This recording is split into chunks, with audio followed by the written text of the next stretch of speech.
Air India has a pretty bad safety record.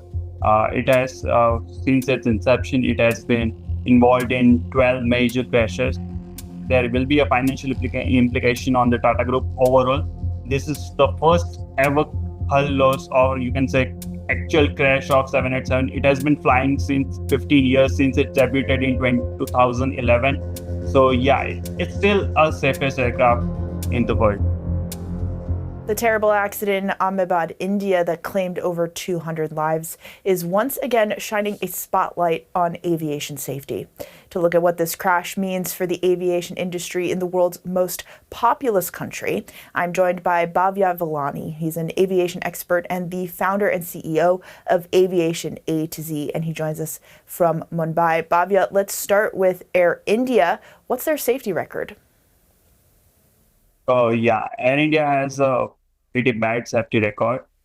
It has, since its inception, it has been involved in 12 major crashes, if I'm not wrong, and that have been very deadliest crash.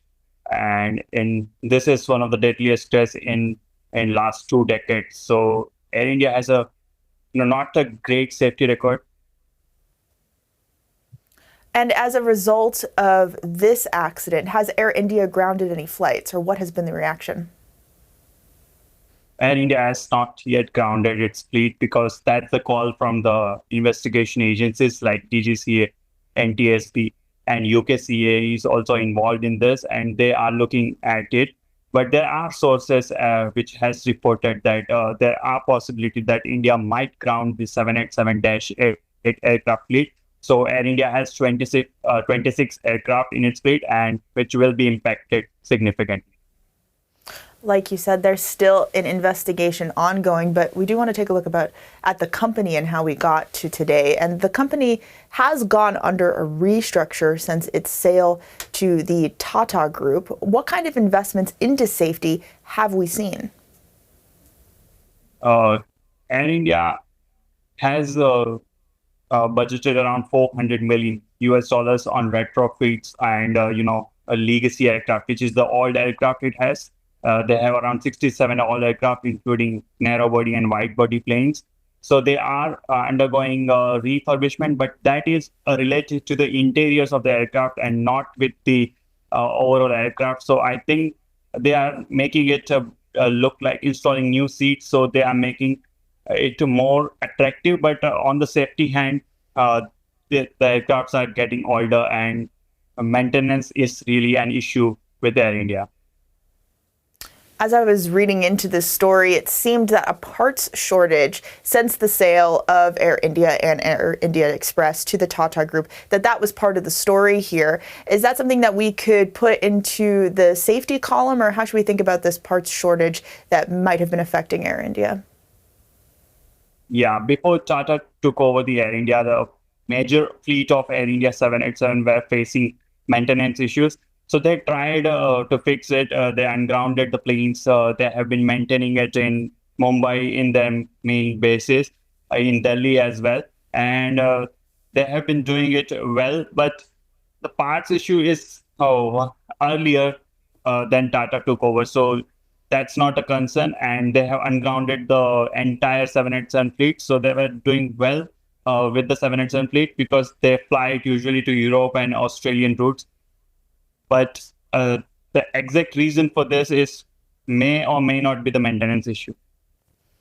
In terms of this restructure, it's only been 3 years since this sale, and you've outlined some of the changes that have been made so far, but are there other bumps that we've seen along the way in this restructure? Yeah, there are, not a smooth transfer from, government to Tata because there was a lot of tax, a lot of employees restructurement because there was some maintenance issues earlier also. So financially and also with employee levels. So Air India is continuously facing these issues. Also with the recent merger with Vistara, it sounds like that the merger is not smoothly taken up, but yeah, they are doing, they are catching up with whatever they are doing because, the issues is with maintenance, and they are finding a way that how to fix the plane. Air India has been rapidly expanding routes. What do we know about the training process for pilots? I know we can't say what the cause of this accident was yet, but in terms of pilot training, how does that rank among other airlines in India? Yeah, Air India has come up with this training academy, and they are training thousands of people every day, including cabin crew, pilots, engineers. So I don't think training is an issue here, but yeah, they are doing well with the training program. Air India, in particular, the budget arm Air India Express, has had some of these terrible accidents that we've seen in recent decades. So, will this accident harm the public's trust in the company? Yeah, it's possible. Already, we have seen reports that the passengers are, threatening Air India or on the social media, like to boycott the airline. But that will be, sentiments right now. But I don't think it will affect the airline in the long run because aviation is one of the safest mode of transportation, and I think Air India will also look into it. More scrutiny will come to Air India, and they will improve their standards. They will look into the safety. They will look into the maintenance, and I'm pretty sure that DGCA will be investigating all the the offices, all the maintenance facilities, so to avoid such incidents in future. You mentioned social media posts about boycotts, but with planes still in the air, are people canceling their Air India flights this week or in the weeks to come? Yeah, that's just a report of people. Those who are actual passengers may or may not be canceling it, but that's the that's we are looking at it right now. So it's not sure that they are canceling or not. I'm wondering, Air India, the former government-owned national carrier, it's the largest international carrier within India, so very well known within the country. So there might be a bit more historical understanding from the market there. But I'm wondering what's the risk for a foreign market, folks who previously might have considered flying from Europe or other countries in Asia to get to India?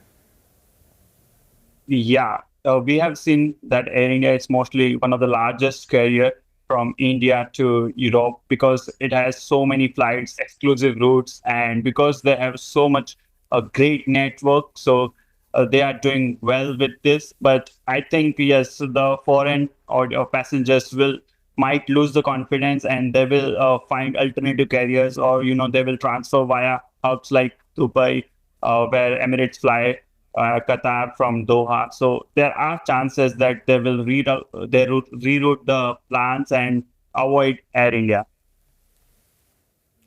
The aircraft involved was apparently a Boeing 787 Dreamliner. It's considered one of the safest planes in the world. Can you tell us why that is? Yeah, it is one of the modern aircraft Boeing has ever developed.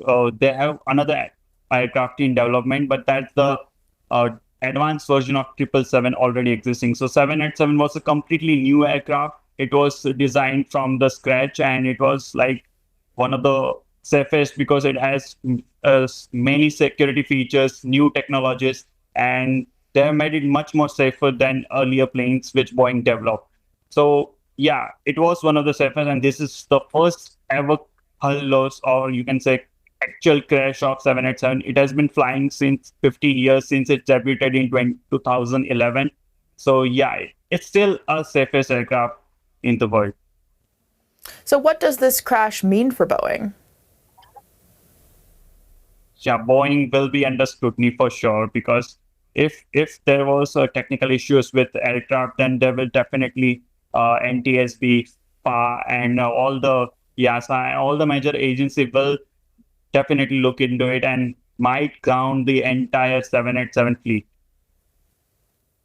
It's still quite early days since this crash.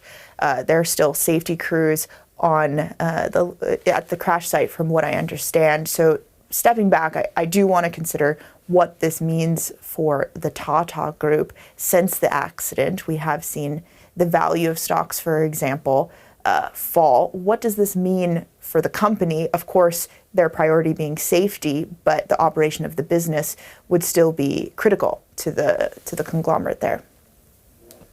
Yeah, Air India is a privately owned company. It's not a publicly traded right now, but Tata Group has seen a decline in other shares related to Tata Group because of the crash. And yes, there will be a financial implication on the crash. Tata Group has already awarded around $100,000 to the families of victim, each family of the victim. So yeah, there will be a financial implication on the Tata Group overall, but Air India is a privately owned company, so yeah, it might not affect directly to the group. Bhavya Velani, he's the founder and CEO of Aviation A to Z, and he joins us today from Mumbai. Bhavya, thank you. Thank you so much for having me.